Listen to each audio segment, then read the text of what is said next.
What's up? It's Soncerae right here. Taking a bit of a chill pill right now. I don't usually have time to do too much of anything, of course. Of course. I mean, when you're a single mom, you kind of got to do that, especially when you're a stay at home mom and you're also an entrepreneur at the same time. So it's like I'm constantly working. I think I get about 4 hours of sleep a night and I'm tired. My daughter was like, Mom, you're like super cranky. We can always tell when it's time for me to put down the Maxwell House and the damn watermelon Red Bulls that I'm drinking all the time. I drink watermelon Red Bull all the time. Like that's the only way I can keep moving as far as work go, as far as grooming myself, running errands, damn exercising, watching my son, teaching my son, doing all my graphic design work, doing all of the stuff associated with my social media platforms, recording TikToks, recording YouTube videos that I barely do. I'm supposed to be recording more YouTube videos. I don't do that. It's just I got so much stuff to do, and at the same time, there's so many things happening inside of my family. Like not just my intermediate family, with my distant family as well. So I'm going through a lot with my distant family. So it's like so hard to stay focused on what it is that I'm doing.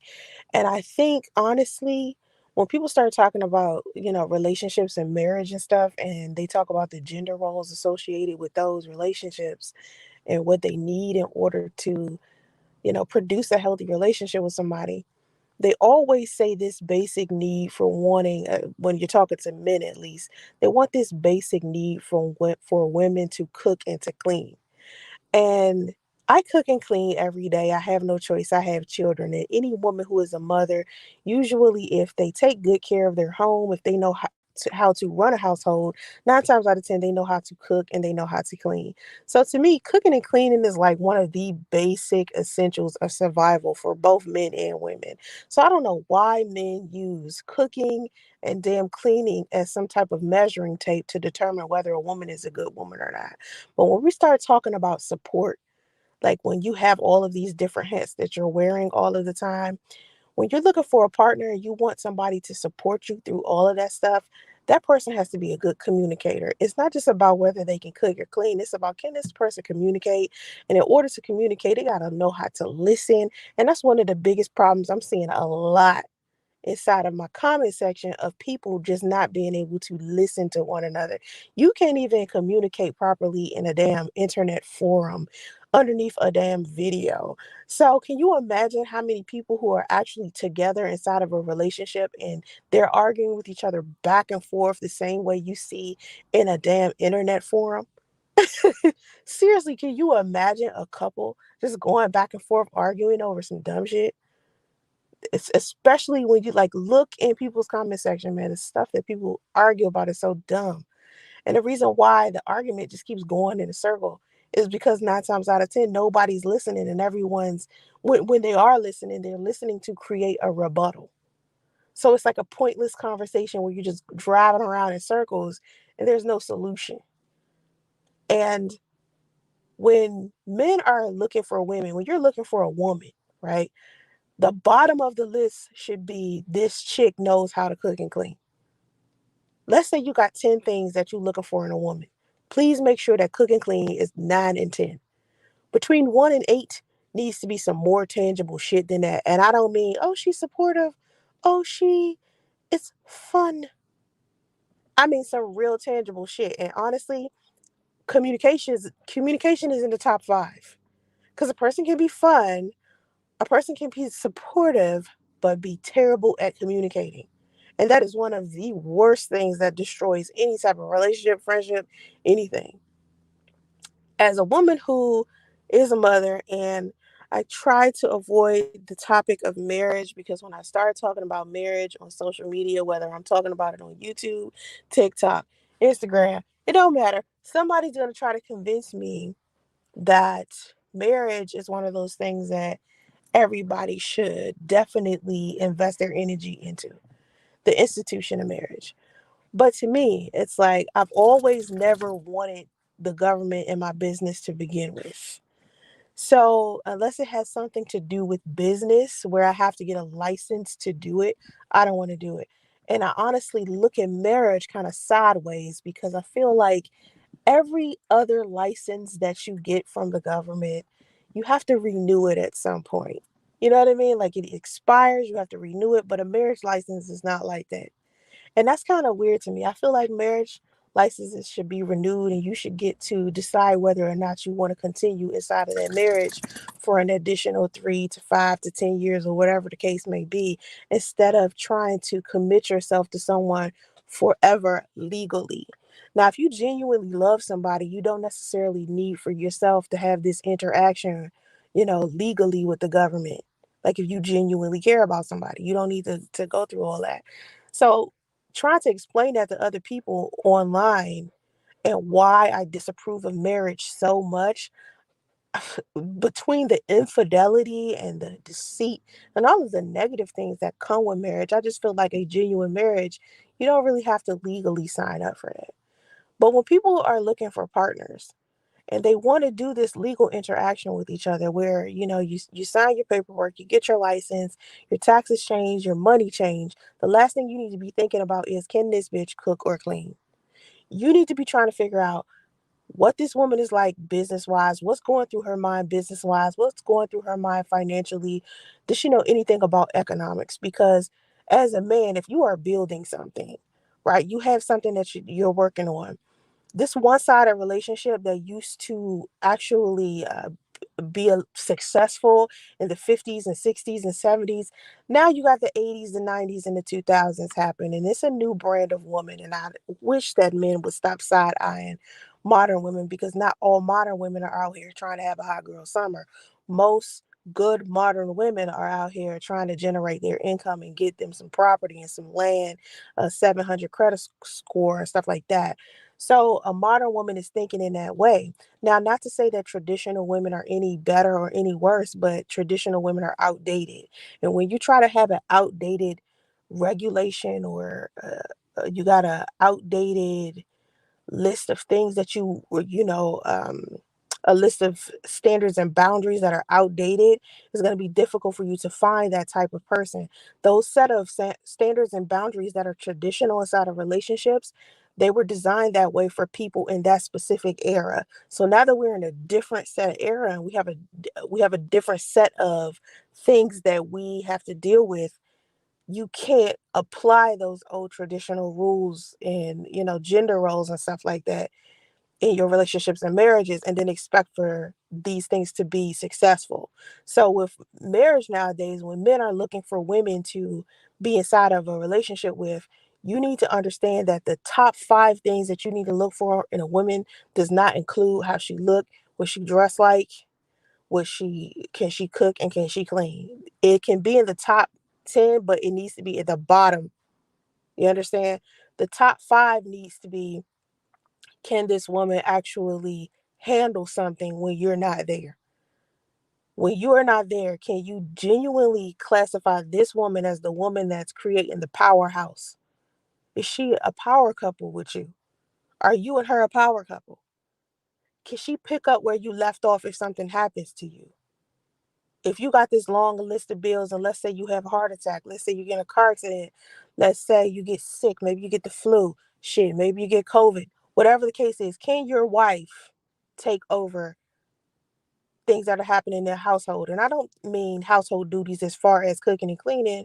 I mean household duties as far as keeping up with the bills and stuff with the house, keeping up with the mortgage, the utilities, homeowners insurance, stuff like that. Can she pay the mortgage? Things like that. Does she even know how to do all of that stuff? Or are all of these housewives so distant from their husbands as providers that they have no clue what to do if their husband decided to drop dead? You know what I'm saying? What could these women do? Do they know how to multiply with these men? And these are things that men need to understand if they are expecting these women to be mothers of their children. A lot of men look at old ways of doing things and think, oh, well, all I need from a woman is for her to, support me or to be fun. And this is what I was saying. The point I was trying to make in the beginning of the live stream where I was talking about all of these things that I had to do. And one of the things that I would love right now, if somebody was just a cheerleader for me, just to tell me to keep moving forward, because I sit around and I motivate people all day long, but who motivates me? Have y'all ever thought about that? Like, you hear me say all of this positive stuff. I post all of this positive stuff on my Instagram or our community tab. I have all of these things that I say to people all day, every day to motivate everyone to keep moving forward. But who does it for me? Right? Now, I'm single for a reason. And I don't think it's the typical reason that most people would think, but I'm single for a reason. And when I look for support or I want someone to be a cheerleader, when I look at the men that try to date me now, I don't look at it how I used to, where I used to be like, could this be a dude I can marry? I don't even think like that anymore. That's not even the first thing that comes to my mind. I'm just trying to figure out, can me and this guy get through a time period where we're going through challenge and controversy? I don't know why I'm thinking about that initially, because when you go on a first date with someone, you're like, oh, you know, what's your favorite color? Like, what do you like to watch on Netflix? Shit like that. That's what you're supposed to be asking a person on the first date. Not Soncerae. I get on a date with these guys and I'm looking like, I wonder how he deals with pressure and stress.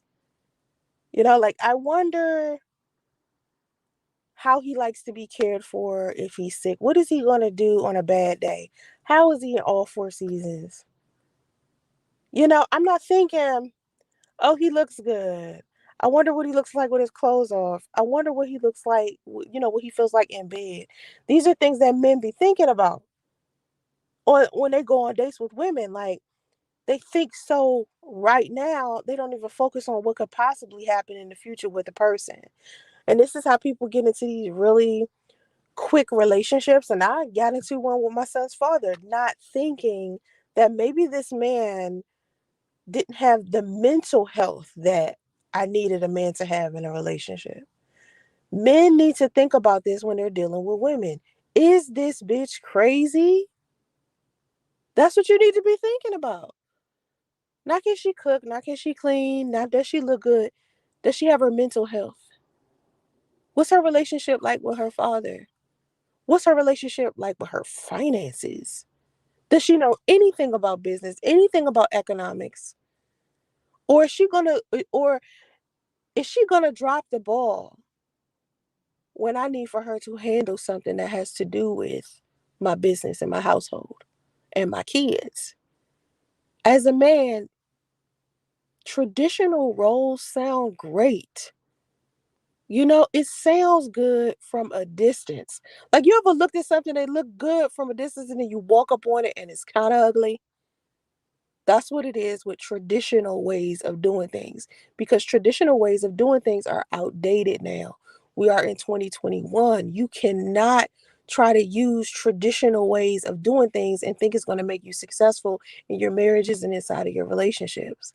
It may do it temporarily, but it's too many things that are orbiting around us that we have to factor in when we're dealing with our relationships and marriages now. And one of the main things is social media. I heard some couples say recently that when they decided to take their relationship serious, they decided to shut off their social media platforms. And I'm like, if you got to go to that extreme when you decide to be in a relationship or a marriage with someone, that means your relationship is fucked up to begin with. Because social media or no outside force should be able to screw up your relationship or marriage in any shape or form. If you are in a position to where y'all got to get off social media in order to have a healthy relationship, there's something else going on inside of that relationship, because nothing should be able to penetrate what you have with another person that doesn't have to do with between the two of you. And that includes behaviors. Like, if you in a relationship but you have a behavior of acting like you're single on social media is not the problem, it's you.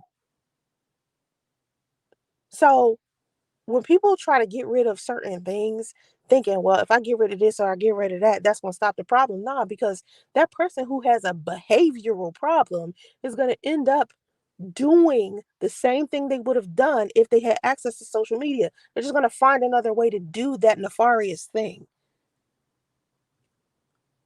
It's 7 a.m. in South Africa. Wow.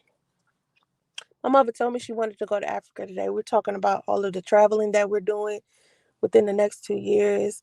We're including Hawaii and Japan. And she said to me she wanted to go to South Africa eventually. And I was like, okay, well, let's do that after we hit Japan.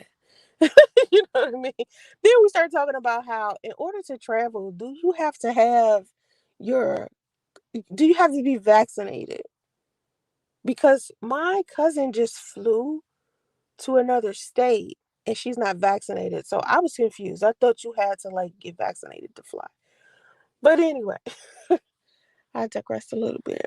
So anyway, when as a man, when you get into, involved with these women and these, you looking at a woman and you're thinking, oh, she's beautiful, oh, she's feminine, oh, she's X, Y, and Z. You also have to factor in what kind of lifestyle she had before you came around. Because what these women are doing right now, and I'm seeing it all over social media, what these women are doing right now is they will not date you at all. And we're just talking about the hypergamy hoes or the dustettes. And they get very sensitive when I call them basicas and shit like that. They start flagging my shit down. You know what I mean? Because why are you putting this down, Soncerae? No, I just gotta find a name to call you because I don't know all of your names individually, and I don't want to generalize women because I know it's not all women. It's not all women, but it's kind of just the average woman. And as a man, you guys have got to stop looking for the average woman. And women have to stop looking for the average man. And the average man can still be affluent. Just because a man is financially literate doesn't mean that he has a good character. So women have to make better choices than men, and men have to make better choices than women. But what's important is men have to understand what kind of lifestyle did this woman have before you met her? Was she living alone? Did she have her own car? Did she have a job? Like, what was she doing? What are her hobbies? What is she trying to accomplish? What are her goals? What is she doing? And you can't walk up to her and ask these questions. You literally just have to observe what she's doing. If she's the type of chick that goes out every weekend with her homegirls to the club, that's a waste of time. It's men out here and you guys are asking me stuff like, where do I find a good women? Because all of y'all swear women are just all bad. It's not all women. I told a guy in my comment section earlier today, you guys do the same thing that women do. You overlook nerds. You overlook, as a man, you overlook the nerdy girls and the tomboys. And the reason why you do this is because they aren't as visually appealing as these other girls that, are the Instagram baddies and the influencers that are charging rappers and celebrities and stuff to have sex with them. They're not walking around with the BBLs, the fat asses and the plastic surgery and the lace fronts and all of that stuff. They don't have all that. And even though men try to act like those aren't things that they like, those are the women that they chase after. They go after the women who are plastic.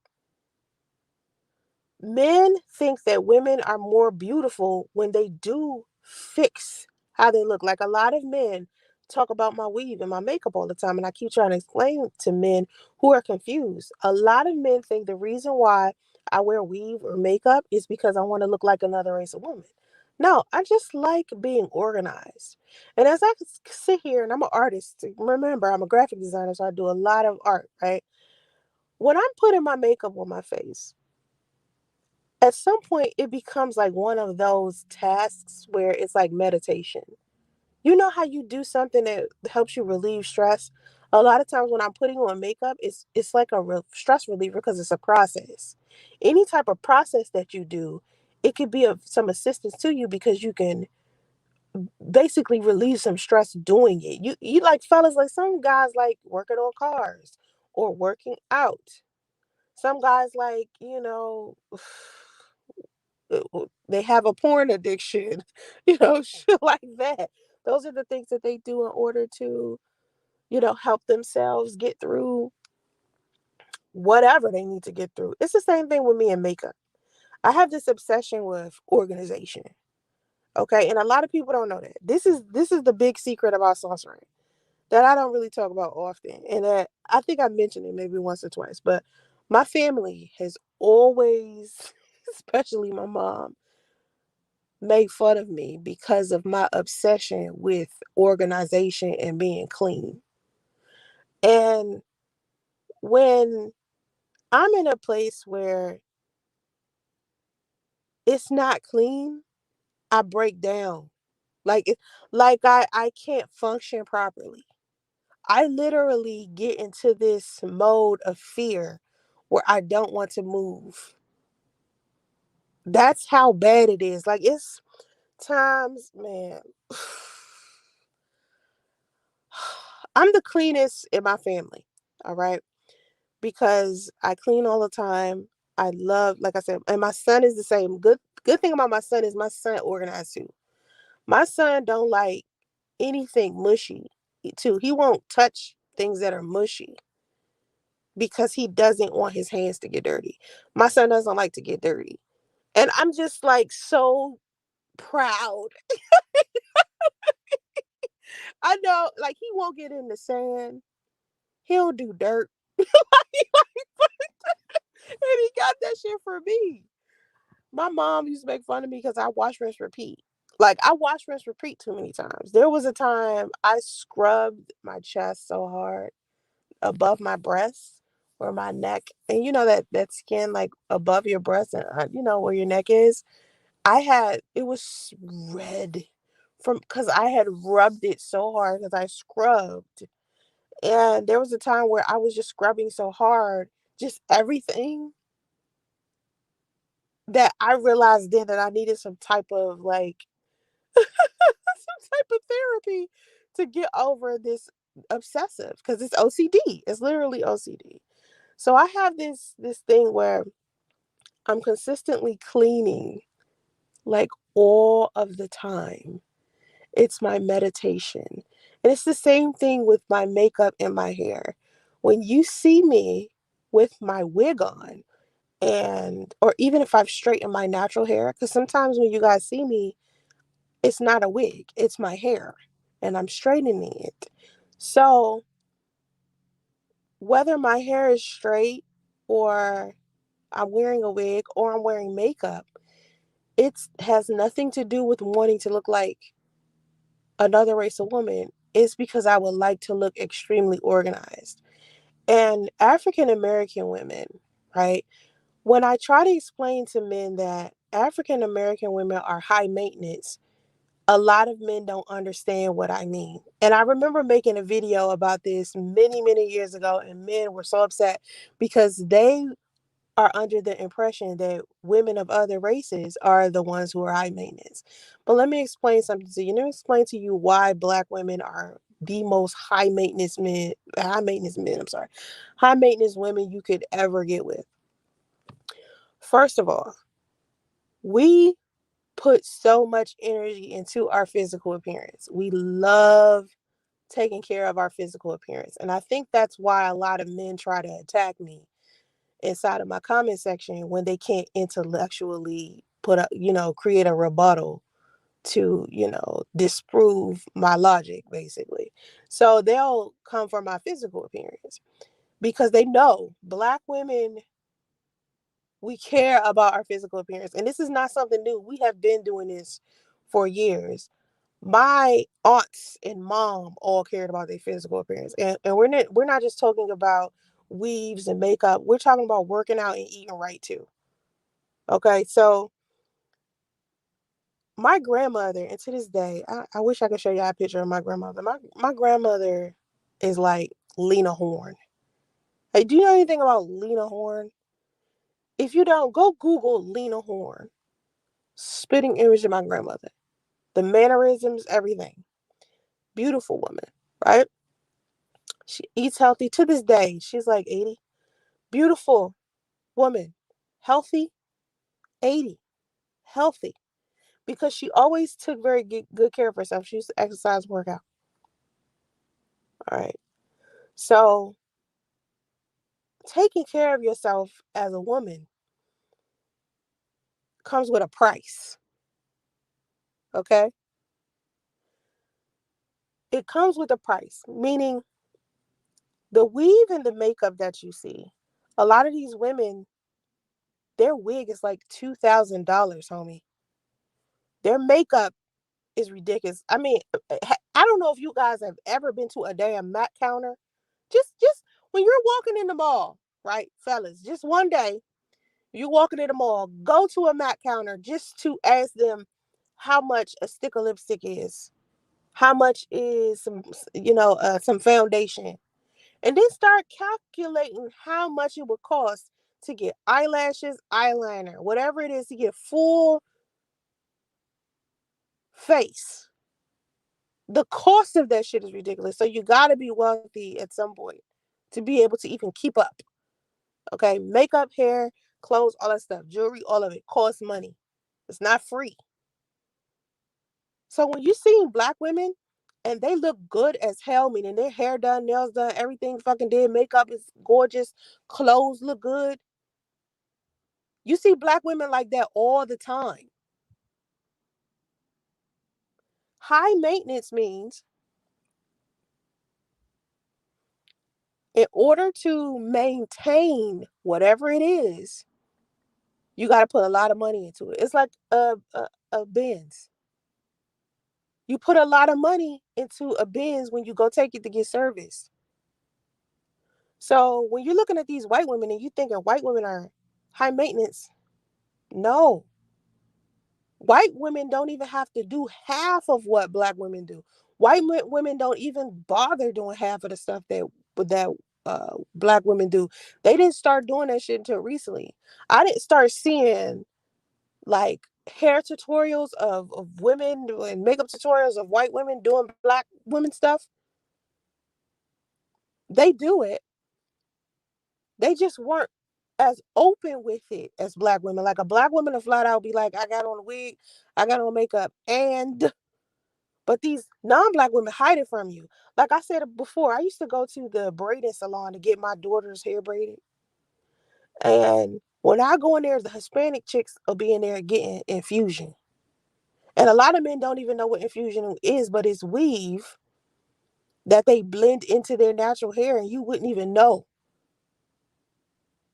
Now, a lot of men will be like, well, I think black women should get weave that matches their hair. What a lot of men don't understand is once we brush our hair, comb our hair, flatten our hair is their hair. The reason why we don't do our hair that way is because it damages it. If a if you are with a non-black woman, they flat iron their hair. Asians flat iron their hair. Asians wear weave. Remember, I'm in Northern California around a shit ton of Asians and Hispanics. They're beautiful people, but they still put makeup and hair on as well. So it's not a black woman thing. It's just for us, we're high maintenance and we don't hide it. Other races of women, when they are investing into makeup and hair, they're hiding it. So it's looking like they have all this beautiful, long, luxurious hair. Well, really, it's a clip on. You know what I'm saying? It's a clip on. Okay. I'm at Dollar General getting LA looks. Oh, Lord. Alicia. Right. I'm trying to get men to understand high maintenance women come with more than just being able to cook and clean. I'm gonna get to that in a minute. So, um, white women do perms. There's a difference between a perm and a relaxer. And when you see a white woman with all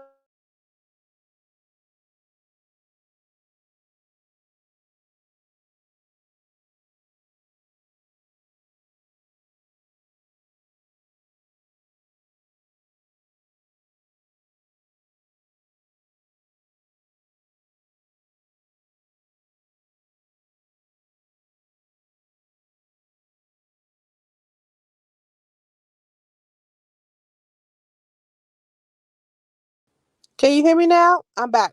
So my daughter called me and was like, "Are you here to come pick me up or no?" Or no. So, what I was saying was the when you see white women with curly hair, it's because they permed it. They permed it. So I feel like with black women, we have so much more to offer than just cooking and cleaning and shit. And this is me moving on to another topic. This isn't parallel to, I mean, this isn't like relative to what I was saying about weaving makeup. I just wanted to take a moment to talk about weaving makeup so men could understand why I personally like to look organized. I love looking organized. No matter how much it costs, I do it. A lot of people are like, oh, your eyebrows are ugly. Oh, your blah, blah, blah is ugly. I don't like that you wear this and I don't like that you wear that. And the other people are like, girl, I love your glow up. You look good. You blah, blah, blah. And I look the way that I look because I like looking that way. You know, I just like the organization. I like being able to look a specific, like I like for my eyebrows to be neat. I like for my eyelashes to be neat.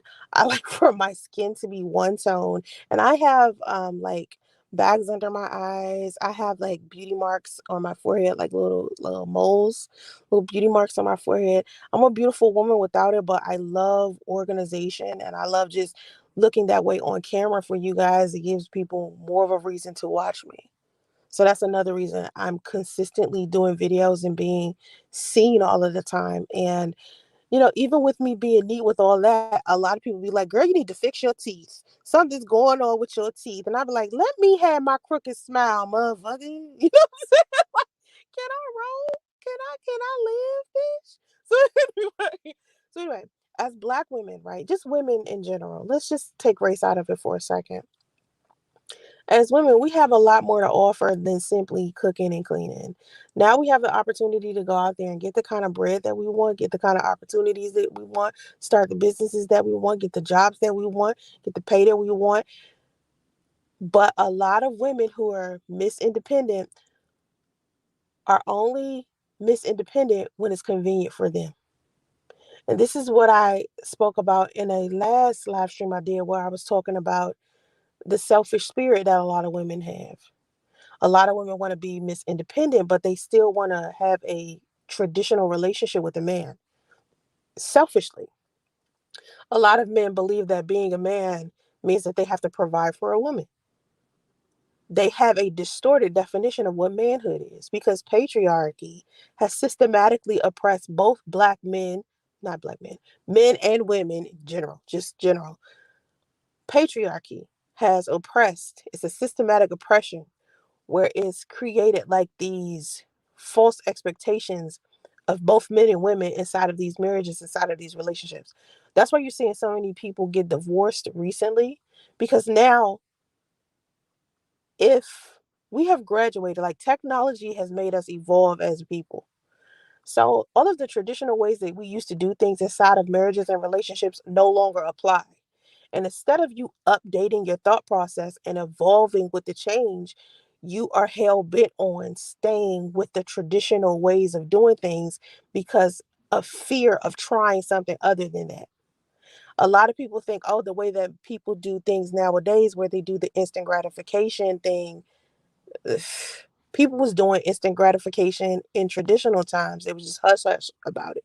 In the 50s, 60s, and 70s, men was still cheating on their wives. I don't know if y'all seen the movie Medea's Family Funeral. Have y'all seen that movie? Medea's Family Funeral, where this woman's husband passed away. And he passed away in the middle of him sleeping with his mistress. And the entire time, everybody was trying to keep this secret from her because they didn't want her to know that he was sleeping with a mistress, and the mistress was her best friend. And they didn't want her to know, you know? But at the end of the movie, she tells everybody, listen, okay? Because, the climax came and, it's time. You know how Tyler Perry is. Climax came. She like, listen, I knew he was cheating. I caught him cheating the first time before y'all was born, and he promised me he was going to stop, and he never did. After I had the three of y'all, because she had three kids, she was like, after I had the three of y'all, I left. Went and got a job by myself. I was leaving y'all with my family. And she was talking about basically how she was had a toxic family, and she was leaving her kids with her toxic family when she would go work. And then she realized that there was a time where she was starting to not know where her kids were. So instead of her trying to do everything alone, she went crawling back to him so he could take care of their kids. And so their arrangement was he could sleep with whoever as long as he took care of them financially. He had been cruel to her the entire marriage, but their kids didn't know that. And the day that he died was his anniversary to his wife. So he was sleeping with his mistress in a hotel on his own wedding anniversary. And his wife knew he was a whore the whole marriage, but kept it from their kids. I think they was married for like 30 years. And so that's how a lot of the women, that's how a lot of our grandmas and our aunts and stuff, that's how they stayed married so long. A lot of them stayed married for room and board. A lot of them didn't want for their children to lack. A lot of them knew they would struggle as single mothers. So a lot of them stayed in situations that weren't necessarily the healthiest because of the financial gain. But what this woman also said inside of this movie that I thought was so powerful, that I know you guys don't want to apply it to your life because it's fictional, but it can be applied to your life. And if you watch any Tyler Perry movie, you know a lot of the stuff that he talks about you can apply to your real life. So he was talking about, she was talking about how her son, because inside of this movie too, her son was cheating on his wife. And so she was telling her son's wife, I think you should leave him because you have the opportunities nowadays that I didn't have when I was younger. You're still young, you don't have any kids, and now you can get any type of job you want and make any type of money you want to. But back when I was younger, women didn't have those same opportunities. This what I keep trying to say to all the hypergamy hoes and the gold diggers. When they look for affluent men because they want to just lay around and make men believe that feminine energy is about just being cute, supportive, and fun, and just, washing and cooking dishes and shit and having his kids, but wanting compensation for it, it's a scam to me. Because as women, we have so many opportunities now to go out there and help our men. When you look at men, when you look at a partnership, especially inside of the communities that I live in, I live in Northern California. And in Northern California, I'm surrounded by Asians and Indians and Hispanic people. And I see the way that they do their relationships here. It's not a one sided thing. And a lot of hypergamy hoes feel like non-Black women are requiring more from their husbands as far as wealth goes. Like they're not dating broke men. I saw that hypergamy like narrative where women are like, no, black women are the only problem that do, we're the only women that do blah, blah, blah. We're the only women who aren't requiring that these men be wealthy, blah, blah, blah. Let me tell you something. I look and see these people all day, every day. One thing that I can tell you about all these people, most of these people is teamwork. They both got a job. They both working. They both bringing in money. They both doing the chores. They're both cleaning. They're both doing the cooking. It's not one or the other. It's teamwork. When one can't do it, the other one do it. It's a reciprocation. They are loving each other. They are unit. They're unified. And what I noticed with a lot of Black people is it's men versus women all the time. It's, oh, I can have the spoils, but you can't. It's always a one-sided relationship. That's not how they do things here. And I hear a lot of Black women claim that non-Black people have this relationship where the man is always the breadwinner. No, these men are out here working hard. These women are out here working hard too. And as far as the white community, a lot of these daughters that ended up with these husbands who are wealthy, they come from wealthy households, meaning they have a long list of generational wealth before they was even born. And a lot of Black women, we don't have that. We don't come from households where we have like this generational wealth where our grandpappy's pappy was rich, and we had slaves and we had all of this long ass money. That's white people shit. So when Black women try to regurgitate what they seen or try to emulate what they seen in white women, you can't do that because you don't have that type of resource. Okay, these women are marrying within their social circle. You are not inside of that social circle. You weren't born into that social circle. So it's different. If your father was wealthy, let's say, for instance, your father was a wealthy doctor. He knew all wealthy doctors. That's who he hung around. That's the social circle he in. So 9 times out of 10, you're going to meet a better brand of person anyway. You're going to meet one of his colleagues' son who happens to be the son of a doctor. So he has a different upbringing. But most women out here, you didn't come from that type of background, but you're expecting to date men who are affluent as if that's your social circle. You're asking a man who is affluent to date down and kick it with you, but you would never classify yourself as the woman who would hold a man down through his situation while he ain't got no money. And I get why a lot of women don't want to do that, because a lot of women feel like these men will get better and then leave their ass for a white girl. You feel what I'm saying? Because men do that. Men do that. But what I notice in most of the successful relationships, the new age ones, right? The people who just got married maybe 10 years ago, maybe 5 years ago, maybe 3 years ago, they work together and this is how their relationships are lasting. It's not a one sided situation. And a lot of men who are in this one sided situation, they are miserable inside of it. As a woman, the best thing that you can do for yourself is to know a lot about economics, business, and finance. But if you want to be more valuable to a smart man, we're not talking about real man or the man that's pounding on his chest for, with the toxic masculinity, talking about some, I'm a real man. I'm gonna do no, but I'm not talking about him. I'm talking about the men who are actually affluent. They're also smart. So they're not wasting money on gold diggers and hypergamy hoes. They are looking for you to bring something valuable to the table, meaning they want to know who you are intellectually. What are your hobbies? What do you have going on? In the event that something happens to me as a man and I need you to take over. It's men out here looking for women to be a power couple with. They're not out here looking for women to just lay around and cook and clean. These men can afford chefs and housekeepers and nannies.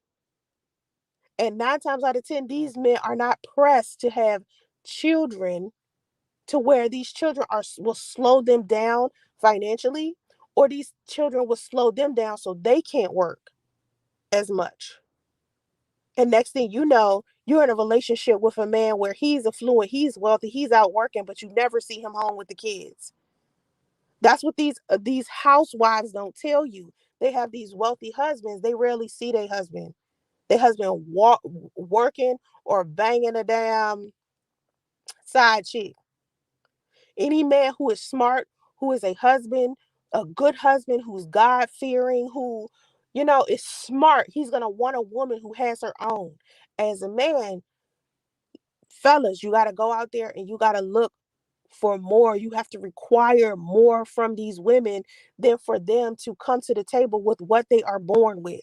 Women are starting to talk about their femininity is more valuable, or their time is more valuable than a man's. No, it isn't. He's human just like you are.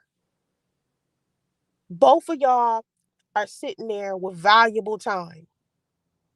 If he's going on a date with you, your time isn't more valuable than his. And women have this weird entitlement thing that we were taught, that we were taught, that we push on men all of the time. And then a lot of women wonder why they're single. It's women out here actually getting offended when a man asks them questions that are similar to what do you bring to the table. It's women out here dumbfounded and don't even know what to say. As a woman, you should be prepared and know what to say. All right, fellas, require more. Ladies, require more for yourself and men. I got to go. Bye, y'all.